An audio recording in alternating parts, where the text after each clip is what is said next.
Kia ora koutou, no mai haere mai. I'm Linda from the Vegan Society of Aotearoa.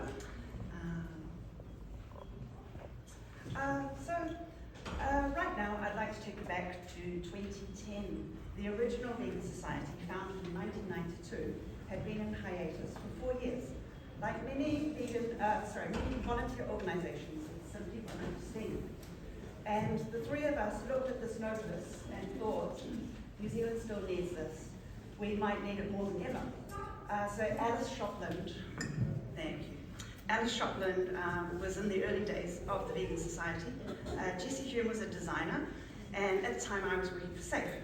So none of us had that much spare time, and none of us had funding, but we did have a belief that veganism deserved hope. You might ask, why have a vegan society? And it's a fair question. Why does a country need a vegan society at all? And for us, the answer wasn't to tell people what to do and what to eat. It was to make choosing vegan easier, to provide trustworthy information, and to create a sense of belonging and community, and to support people to become, and importantly, to remain vegan. So that purpose hasn't really changed in 16 years. We started with almost nothing. We started exactly where many grassroots organisations start. We had no staff, no office, no funding, and no roadmap. Just volunteers asking ourselves one important question: where can we make the biggest difference for animals? And that question has guided us with every decision that we've made since. And here we are in the early days. We're sharing a stand with our big cousin, SAFE, at the Greyland Festival.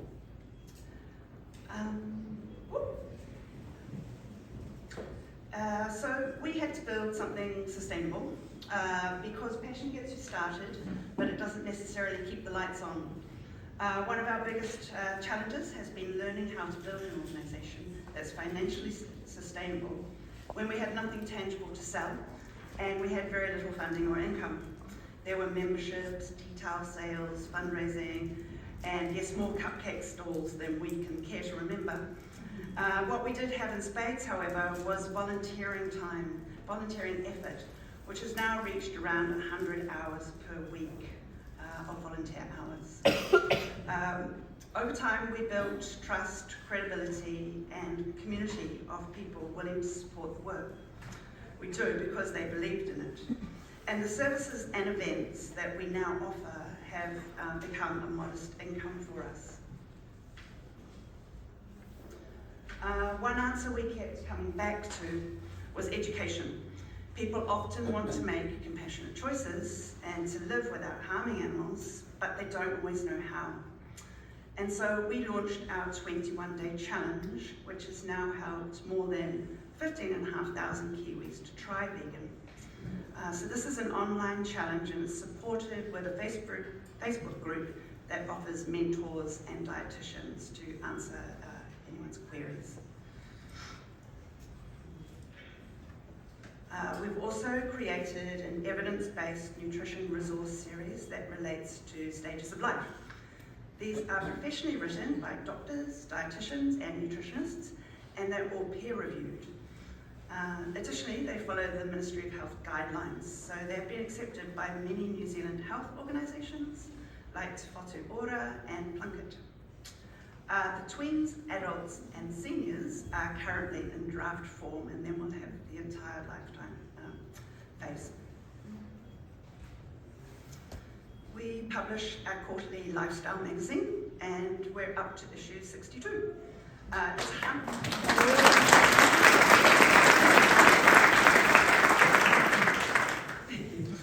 For a while, you could find them in major supermarkets across the country. We worked really hard to get them in there. But 2 years ago, we decided to make them digital so that they could reach more people, and it also meant that we could make them free. So these magazines are now 140 pages long, and they have numerous volunteer contributors, probably people in this very room. It's a fantastic lifestyle magazine. In addition, we speak at events, libraries, schools, expos, and on radio shows. Our website is jam-packed full of recipes, articles, and resources that are free to download. So education became one of our most effective ways that we could reach people and remove barriers. But we also work hard on creating a community, because information alone isn't enough. People also need each other and they need community. We began creating places where people could meet, learn, and feel like they belonged. Today that includes potlucks, talks, volunteer opportunities, our monthly vegan night markets, many local events around the country, and of course within our online platforms. One of my favourite stats is that around half the people attending our vegan night market are not vegan. They're simply curious and open, and it's a fun event. When you have a strong community, you also have a strong movement. And this helps us, of course, get closer to a vegan Aotearoa. The other thing we realised was that making veganism easier isn't something that we can do alone. Businesses are a huge part of the solution. If supermarkets and stores stock better products, if cafes offer delicious options, if manufacturers make things vegan and keep innovating and improving, then choosing vegan becomes easier for everyone. That's why we created our Vegan Food Awards and our Business Hub. Rather than standing on the sidelines, we wanted to work alongside businesses to encourage them to create, increase and improve vegan options, and to celebrate and promote them for doing so. And finally, we want to connect businesses creating vegan options with each other. So every month, our Business Hub members meet online or in person to share their journeys, trials, and triumphs. Along the way, we've developed a lot of partnerships, and we've learned the importance of working alongside experts in various fields.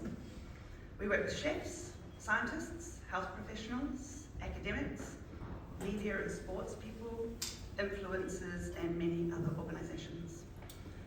These partnerships extend our reach and help us amplify the message far beyond what we could achieve alone.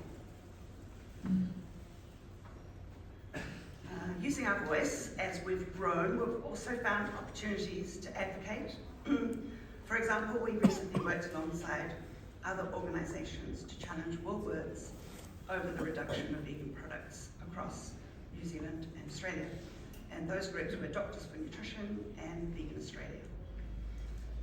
Woolworths responded publicly and committed to rebuilding its vegan range. So we watched the space.